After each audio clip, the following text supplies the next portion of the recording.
l'île de Foskey, en Caroline du Sud. Ici, hommes, femmes et enfants ont été amenés d'Afrique. Leur responsabilité, travailler dans les plantations, faire pousser l'indigo, le riz et le coton et générer plus de profit à leurs propriétaires. Mais tout cela a changé en 1861, lorsque la guerre civile en grande partie sur l'esclavage a éclaté, opposant les États du Sud à ceux du Nord. Les esclaves se sont battus pendant la guerre et ont été finalement affranchis avec une promesse d'éducation à la fin du conflit en 1865. Plus de 1000 esclaves affranchis s'installèrent ici, sur l'île de Foskey. Mais seulement 13 descendants d'esclaves occupent l'île aujourd'hui. Ils luttent pour faire valoir leurs droits en tant qu'héritiers de ces terres, ce qui est maintenant plutôt un droit immobilier.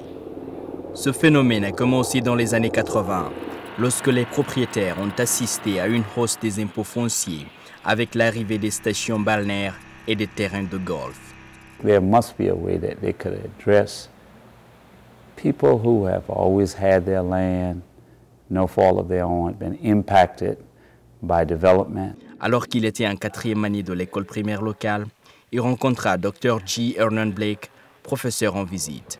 Ensemble avec Dr. Blake, qui est directeur exécutif de la Commission du patrimoine culturel du corridor des Gullah-Geechee, Erwin aide les gens à régler les questions territoriales. La Commission aide les descendants d'esclaves qui se sont installés en Caroline du Sud, les Galas, et qui résident en Géorgie, les Geechee, à conserver leurs précieuses terres laissées par leurs ancêtres et en même temps préserver leur culture.